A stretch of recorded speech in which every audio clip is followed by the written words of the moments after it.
Да как же больно, блядь, ебать. Конечно больно, брат. Конечно больно. Another badly wounded Ukrainian soldier is being evacuated through the mud of eastern Ukraine. Стоямба. Полный привод.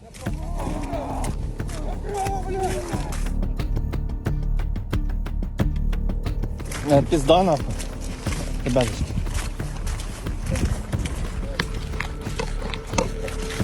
На. Давай, Одессит, привет Одессе, маме. With luck, he's still within what doctors call the golden hour. That is, the 60 minutes after a traumatic injury, such as a serious shrapnel or bullet wound, when emergency medical treatment has the best chance of success, of saving a life. Functioning, fully equipped hospitals are some distance from the trenches and dugouts of this bloody war. Even without any delays, it might take hours for a casualty to reach a purpose-built emergency room, hours that the badly wounded don't have. Which is where a casualty stabilization point comes in. These small medical stations, set up in abandoned cottages and cellars just behind the front line, act as emergency medical staging posts, where the golden hour can be extended, or even, in the case of casualties who need to be resuscitated, started over again. They give the seriously wounded a fighting chance. Sometimes they are manned by a single doctor, who, before the Russian invasion, was a civilian involved in a different kind of medicine. Now they find themselves in charge of some of the most dangerous medical posts in the world. These casualty stations are under constant threat from Russian artillery and drones. The jeopardy lies not only with the patients, as we shall see in these two frontline films. Over a number of nights during the autumn of 2024 and winter 2025, the Mail Frontline team was given exclusive access to film at casualty stabilization points on the bloody Chasiv Yar front in Donbas. We never knew what to expect, what we would witness on any given night, only that there would be casualties. That was guaranteed. Some arrive unrecognizable, others are very close to death. Everything happens fast. There are unexpected interruptions. Pain, of course. Lots of pain. Camaraderie. Physical effort. Anxious waits to see if a comrade pulls through. And very little sleep and a lot of stress for the medics. This is Donbas ER.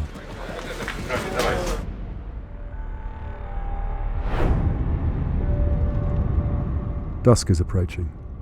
We're driving to a casualty station point operated by the 5th Assault Brigade near Chasiv Yar. It's almost that time of day when Ukrainian units try to get their wounded to hospital without having to face the severe threat posed by Russian drones. We cannot show the station for security reasons. Soon after we arrive, the area comes under Russian shell fire. This casualty station is larger than most others. On a bloody day, the medics here might have to deal with dozens of wounded. This is Dennis, the medical company commander. Before the full-scale invasion, he worked as an anesthesiologist in Kyiv. He hasn't seen his wife and teenage son for more than 9 months. During his military service in 2014, Dennis was captured by the Russians and spent several months as a prisoner of war. He has an infectious sense of humour and reminds me of Usyk, Ukraine's world champion heavyweight boxer. This is his deputy, Olex, who in peacetime worked as an orthopedic surgeon in a civilian hospital in a small town near Dnipro. He's still getting used to the pace, he says. It's still quiet, so Dennis takes us on a tour of the facility he calls his hideaway.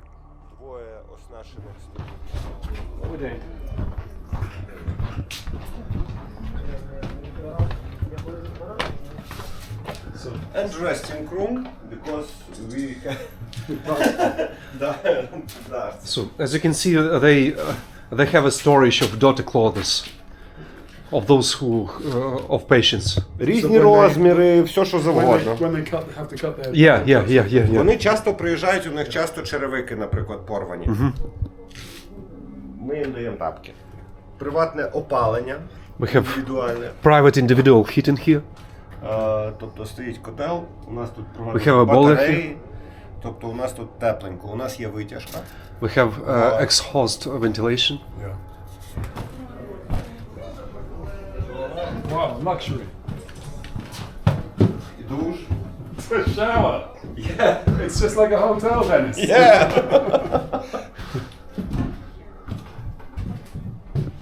And a mirror that you can just... Yeah. Perfect. We have many women. It's Oh, I see. Not you, Dennis. So this room is for lightly wounded and cases like shell shock. So this is more like a first aid station than a surgical theatre. Операційна кімната. Ми маємо 4 операційних столи, оснащених, 2 оснащених столів на важких пацієнтів, ну, для поранених. У нас є кров, в разі необхідності, от буквально там, годину тому у нас були поранені, яким ми переливали великі об'єми крові. Тобто там по 3, по 4 дози. Відповідно, 2-й, 4-й стіл у нас для легких поранених, ну, середніх, легких. How many hours is your typical shift? 72, іноді 48 годин. You sleep when you can, right? You can, sometimes you can sleep 2 hours, 3 hours. Maybe you nothing. Okay. That's pretty tough. Ми любимо свою роботу. Ми розуміємо, заради кого ми працюємо, і ми розуміємо, заради чого ми працюємо. Тому у моїх лікарів немає такого, знаєш, ну як в цивільній медицині кажуть, я стомився і я не можу далі. Да?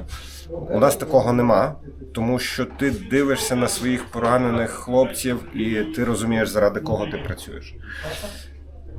І ти від них заряджаєшся оцією бадьорістю, оцим оптимізмом, бажанням до життя, і вони тебе заряджають, і ти їм допомагаєш, і цим ще більше себе заряджаєш. І, ну, тому можна сказати, ми безсмертні.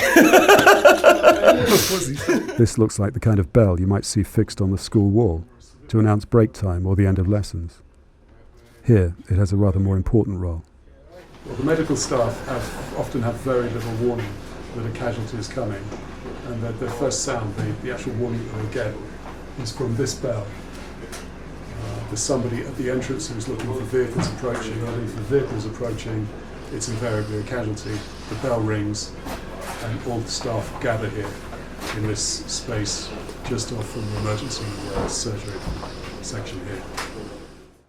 It's just before 7 p.m. and the bell has been quiet since our arrival. But that will change dramatically. What you'll see then is disturbing, but it's also the true face of war.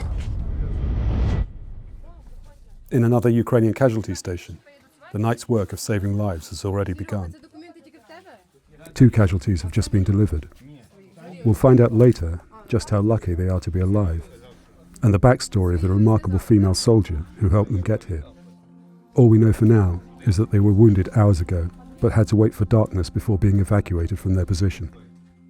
That's because of the drone threat to every vehicle, including ambulances, that moves near this front line. They got basic first aid and pain relief where they were wounded. Although still able to walk and talk, they've been badly burned about the face and hands. The effects of their injuries will kick in soon. Meanwhile, they're stripped of their clothes before being helped onto the emergency rooms, only 2 operating tables.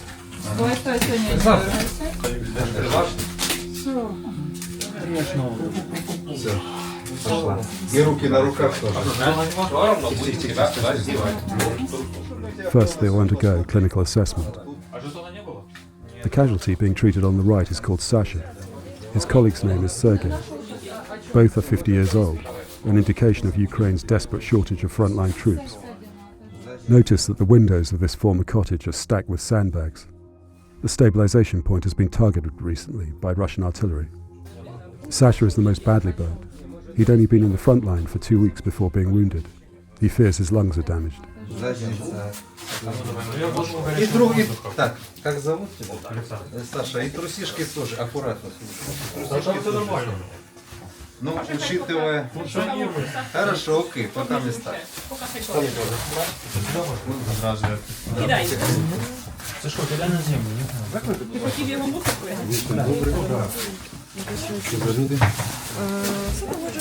Вот тут вот. Давай рученьку.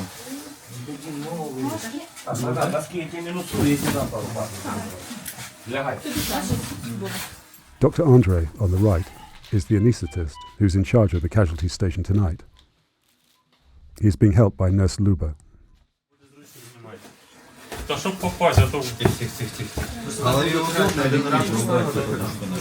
Нормально?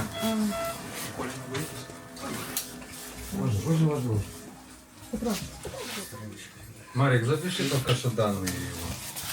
Входные. Marek, with the dark beard and tattoos, is a combat medic, working here as a junior nurse. Значит, по Саше 170 на 100 давление. Ну, нервы точки, да. Да и больно. 170 на 100, пульс 108, Пока еще не сильно больно, пока... сатурация 96. Так, сейчас будет укольчик по 5 минут. 96. Это Александр, да? Да. Дашь команду, когда можно нажать? Да, сейчас. Хотя как это меньше круга, не так? Отлично.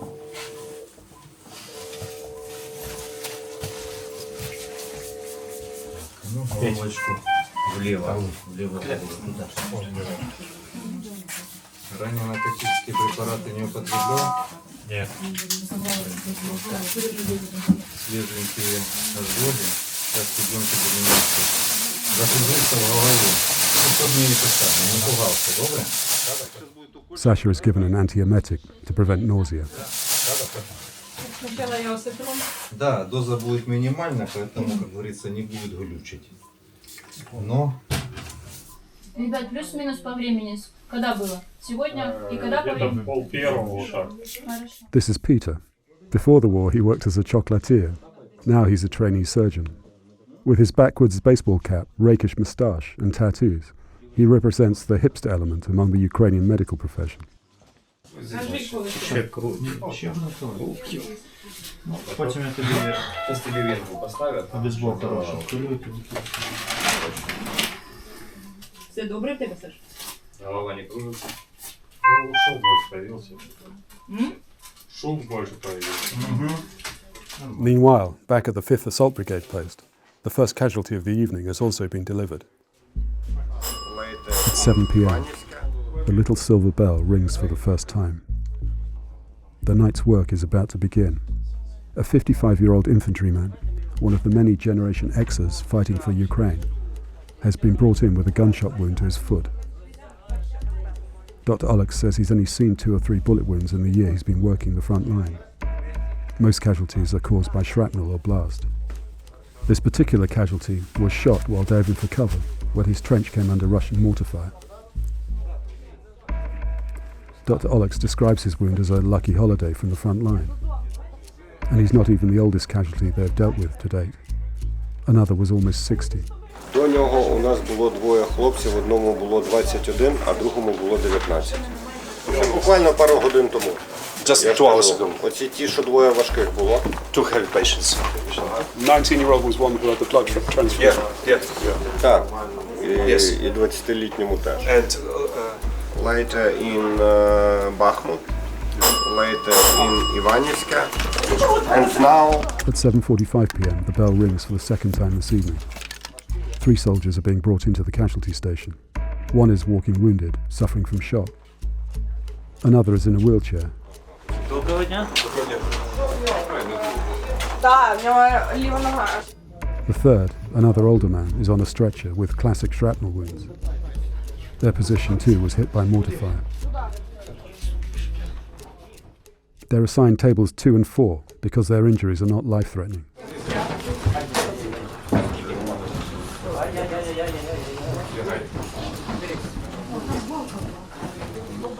The medical teams get to work.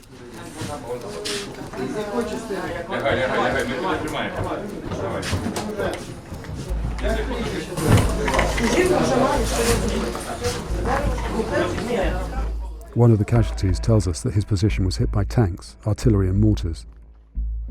It was only his second combat mission after leaving training a month ago. But not his first injury. He says that 5 days into his first combat mission, he was wounded by a drone. Meanwhile, their shocked or concussed comrade is being treated in the other room.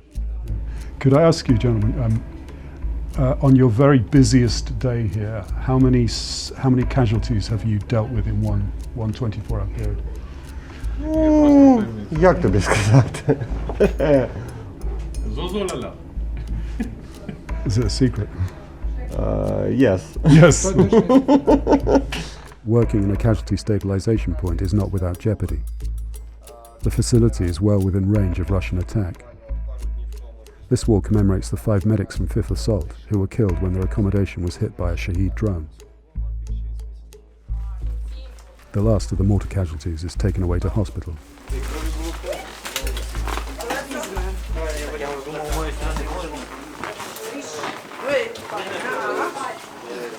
The theatre is empty again. The ER team can break for hot drinks, a cigarette, or a brief lie down.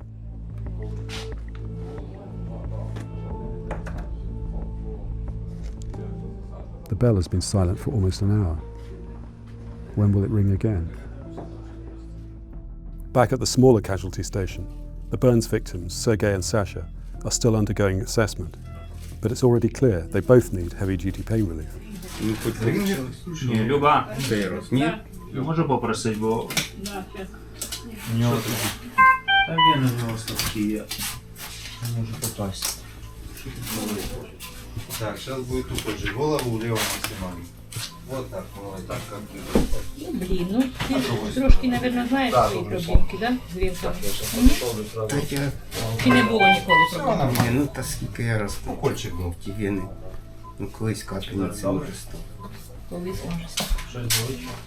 Це хорошо. Ну, вже хорошо йде болено.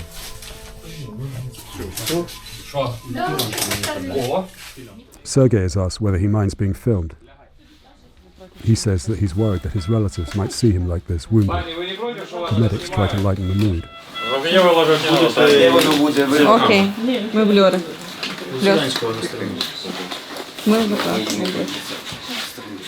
Марик, запиши только что данные его. Родные. We have just arrived at the casualty stabilization point. There are 2 casualties in the theatre tables. It's not entirely clear how they were wounded. Both of them have got both heads wrapped in bandages and also their hands. I mean, I'm guessing that they were perhaps in an armoured vehicle that took a hit. They appear to be suffering from burns, but again, it's not clear. Clarification comes from an extraordinary individual. This is Sergeant Victoria Kovbasuk, call sign Runa. She's 26 years old and joined the army as a teenager. She was standing in the hallway of the casualty station when we arrived. At first I thought she was a member of a medical evacuation team. In fact, she is one of Ukraine's most celebrated female combat soldiers. Forbes magazine named her among Ukraine's top 30 future leaders under the age of 30. Although she's slightly built and no more than 5 feet tall, Runa epitomizes Ukrainian resilience. She's won a medal for gallantry and commands the otherwise all-male crew of a 57mm anti-aircraft cannon, which is used mainly against Russian ground targets. The gun was manufactured in 1957 and taken from a museum in Odessa to the front line after the full-scale Russian invasion. Some of the gun's crew are more than twice Runa's age. Runa was close to Sergei and Sasha's dugout when they were hit. She brought the men, who are both old enough to be her father, to the casualty station when darkness fell. She explains to us what happened to Sergei and Sasha. All right, we've now got a better idea of what happened to these two soldiers. They were in a dugout in the front line near Chasiv Yar. It received a direct hit from a Russian tank shell. They survived the explosion, but the dugout caught fire, the structure caught fire, and they had to push their way out through the flames. And you can probably see their hands and head are swathed in bandages. They're suffering from burns. I guess, given the circumstances, though, they're very lucky. They're both conscious, they're both talking, and they're currently being treated by the medical team here. They find the men are suffering from blast and burns injuries to their heads and arms. We're told they'll need blood transfusions, rehydration, and restoration of their electrolyte balance. Sasha will probably need plastic surgery. but that's a matter for much later down the line. Так, давай, мы потихонечку будем тебе сейчас пытать. Руль голова. Какие любишь? Да, когда вот это дотрагивает, ты ощущаешь? Больно? Больно? Да не, ну я аккуратно шагу, чтобы не потянуть. Слева. Так, вот туда с ладошки отдираю. Больно? Да не, ну я аккуратно шагу, чтобы не потянуть. Ничего. Можешь еще одну стоит уже. Еще одна не нужна. Поклади ручку, не напрягайся. О, сука. Да. Не кипело, по горячему, где не обработки. Сейчас полегче.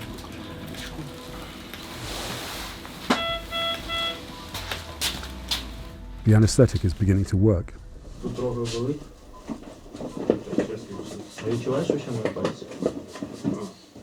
You see the basic tasks carried out at the stabilization point. Blood pressures and heart rates are measured.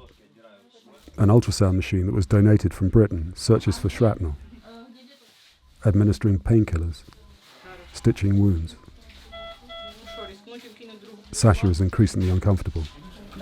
Тихонечко. Постараюсь терпеть, блядь. Вже тоді підскочила машина для евакуації пікапом. І не тільки що це блин. Все, можно расслабиться или еще? Лидокаина нет, 100%. Набрать? Да. Большой объем ожога, тем более лицу.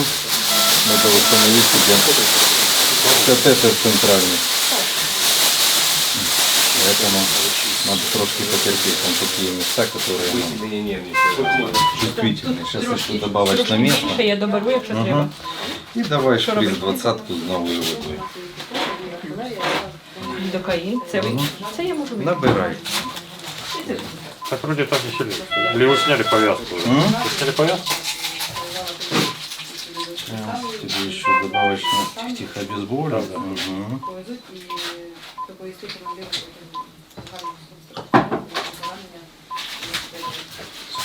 Оно как кетчуп. Ну, да. Там кетамін треба? Кубичек может забить с того шприца. І до цього шприца, де кетамін ще? Кубичок сюди. Я понял. Її треба або... The emergency room is a theatre in every sense. Сергей, аллергия на медикаменты.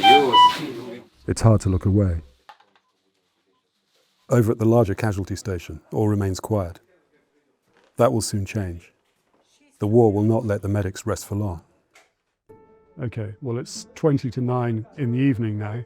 It's a lull in the 5th Assault Brigade's stabilization point. It has been pretty busy.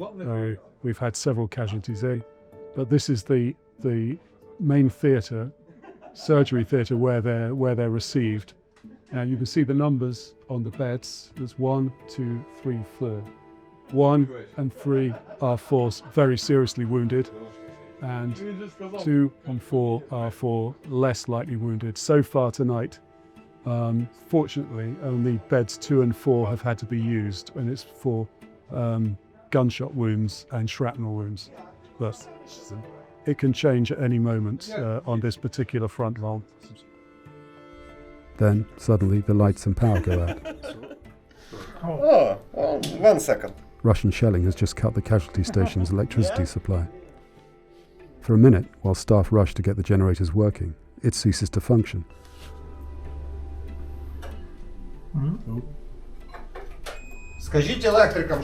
We've lost electricity in the stabilization point, so there's a bit of a flap, understandably.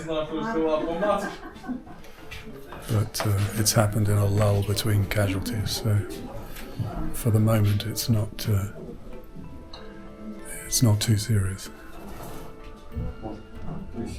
But if that bell rings, then it will be tricky. I can hear the generators now running outside, and here we go. back up and running. This doesn't happen in Grey's Anatomy. This time the lights stay on. Like most of the medics, Dennis lives inside the casualty station. His space is next to the emergency rooms. Is this your bedroom? Yeah. Your personal bedroom? Yeah. Come in. Thank you, thank you.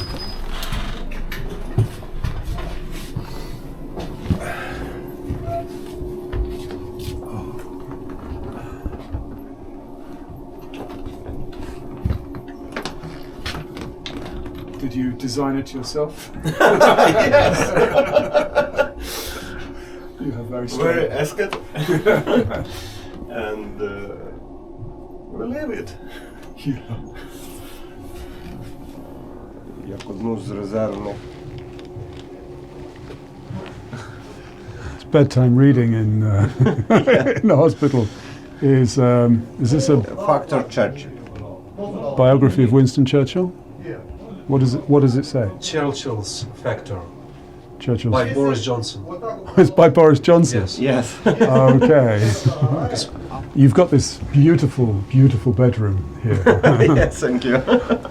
When was the last time you slept in your own bed at home? When was the last time you slept? In my home in civil? In your home, your In civilian my- home, civilian in home. Kyiv. If you're from Kyiv, На Новий рік. on New Year Eve. Okay, so that's I celebrate New Year with my family. My son and my wife. how old is your son? 20 years old. 20 years old. But you only look about 28. How could you have a son who's 20?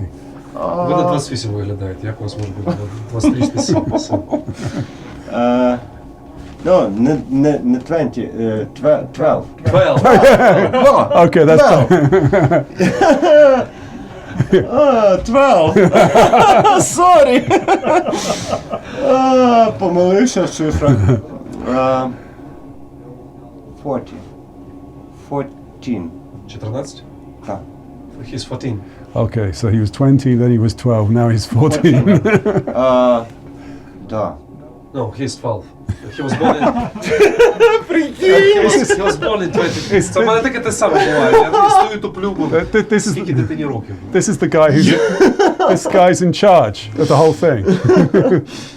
you need some sleep. Maybe. And then the bell rings again. This time it will be a matter of life and death. The work on stabilizing Sasha and Sergei continues. Outside, the temperature has fallen to below freezing. Inside the station, it's cozy. It has to be. The casualties arrive cold and in a state of shock. Gently, the medics begin to peel away the first aid bandages and swab the burned hands. These men had to use them to force their way out of the blazing dugout. І приїхала дізнатися їхній стан, ну, взагалі куди їх повезуть і доповісти командиру потім загальну обстановку, їхні поранення і як буде далі. Зараз ще мультики будуть. Так, бери этот самый датчик, везде. Я же реализовал и включил.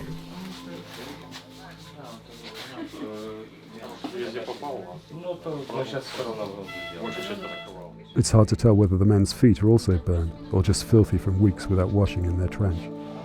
This is all about the golden hour, which is the term used for the period of time in which a seriously wounded person can benefit best from medical attention. And the doctors that you see and the paramedics and nurses are the kind of magicians. They can extend or even resurrect the golden hour. What they're trying to do is stabilize the conditions of the patients so that they can then survive the next step of their treatment, which is the being taken to a fully equipped hospital, which in a place like this, which is out in the country, near the front line, it might be an hour away by road. Now the team begin the delicate task of removing the first aid bandages that were wrapped around Sasha's head by his comrades in the front line. They've stuck to his wounds and need to be sprayed with water. Sasha is in shock. His teeth have begun chattering, his limbs to shake. More insulation is provided.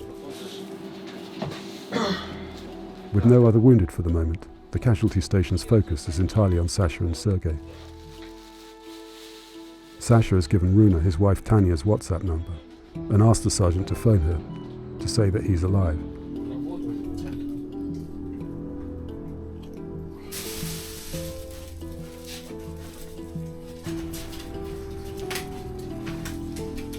Having removed all the soiled first aid bandages from Sasha's head, the ER team now apply new protective dressings to his face.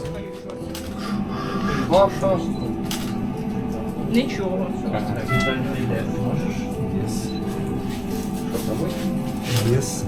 Потом глазки мы поправим. Сейчас поправим. Что там было?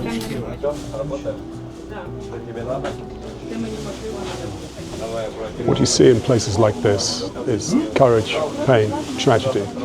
The story of the Ukraine resistance is told through the guys, the soldiers who come to be treated in places like this.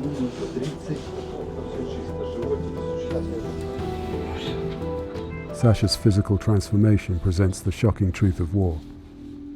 He's been dehumanized.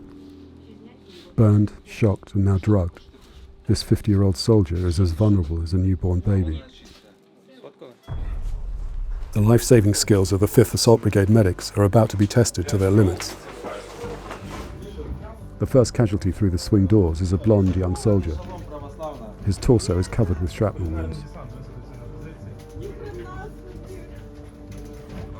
He's lifted onto number 1 table, where serious casualties are treated. The young man is in agony. The team works fast to assess the damage.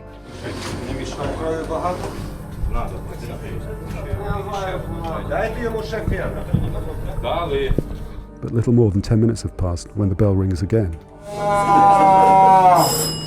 Another gravely wounded soldier arrives, unconscious.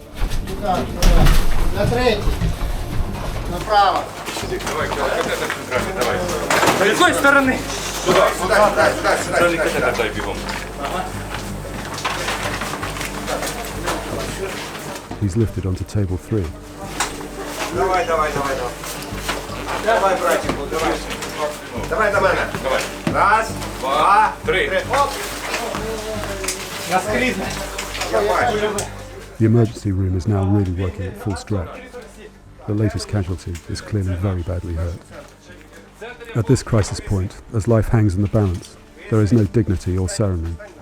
The 2 casualties are stripped of what little is left of their clothing and lie naked on the tables.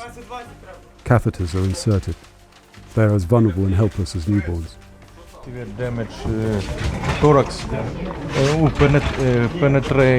penetrated wound in thorax with damage, maybe rupture right lung, right pulmon, and severe blooding. Loss of blood. A lot of loss of blood. What the team doesn't know yet is quite how badly wounded and close to death the casualty is. It's 20 past 10 now, and the bell has been ringing quite a lot. We've got 2 serious casualties. Behind me, there's somebody who's suffering from serious shrapnel injuries to his abdomen and chest. He's having to be drained. He was in a lot of pain. And then just as he was, they started to treat him, the soldier came in on a gurney. He looks quite badly wounded. It's not yet clear what his wounds are, but the team is working very quickly and efficiently to try and save him.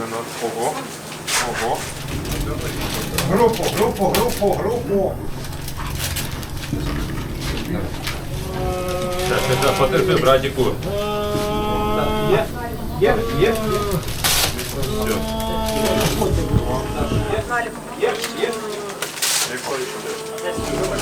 The blonde casualty has a ruptured right lung. His thorax must be drained of blood. A few feet away, the other casualty is fighting for his life. A second wound has been found. The extent of his injuries are now clear. A piece of shrapnel has entered the soldier's torso from above his right shoulder, broken his clavicle, passed through both lungs, and exited the left side of his body. He's in agony and suffocating in his own blood. His thorax must be drained at once. Meanwhile, his blood-filled gurney is taken away for washing. Will it be carrying a corpse or a live patient to hospital? Everyone is tense. Both these cases could go either way.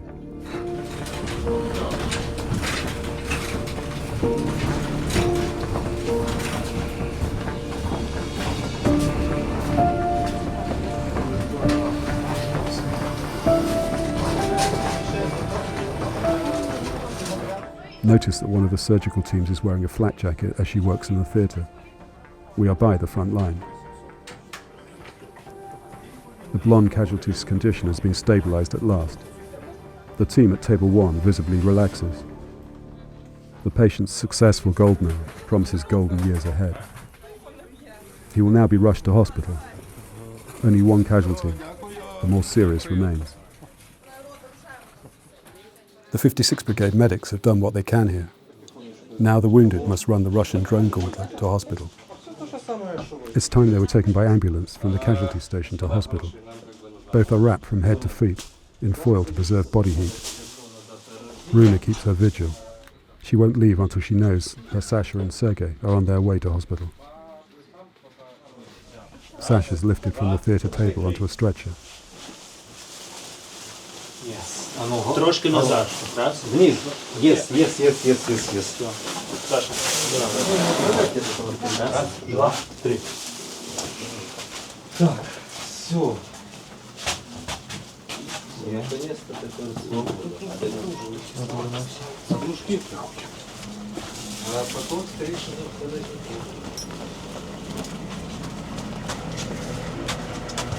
Обережно. А є хтось там на... А, там є, так? Там є один.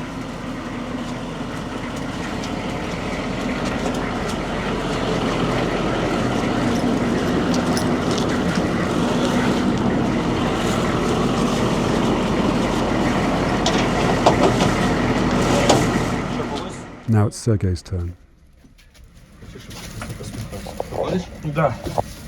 Ты проходишь? Я прохожу. Красавчик. Шаг назад, шаг вперед. Ага. Полетели.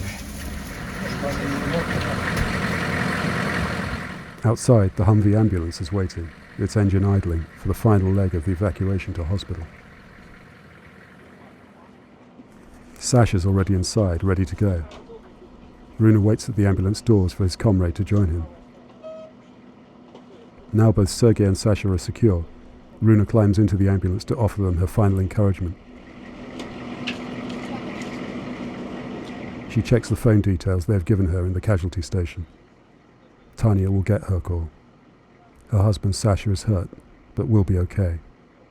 Runa has done all she can for the men. In a few minutes she will return to fighting the war with her ancient gun and almost as elderly gunners. She's an extraordinary young woman. The last casualty's life still hangs in the balance. Around table 3 there are no smiles. Dennis the Joker is a study in grim determination as he leads the team. Finally, the doctors decide his situation is stable enough for him to be transferred to hospital. There is no guarantee that he will survive, but at least his golden hour has been extended. Нам пару хвилин часу, щоб була змога його врятувати. Dennis explains how close he came to death. The wound itself is very heavy. Тобто там було крізне поранення, було пробито обидві легені. So both lungs were pierced. Oh, both? Both, yeah.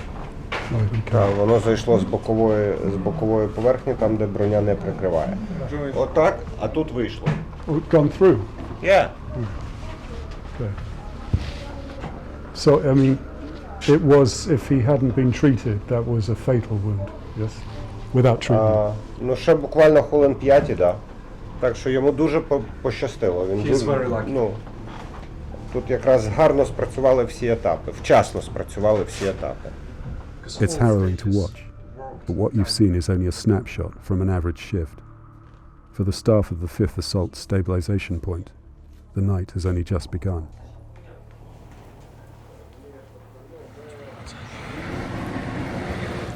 At the small casualty station, Sasha and Sergei are sent on their way. Barring complications or Russian drones, they should survive. Now it's the turn of the ambulance crew and the surgeons at the hospital 40 minutes up the road. The Humvee's lights disappear into the night. Peace descends on this farming village turned life-saving hub, which the front lines threatens to swallow soon.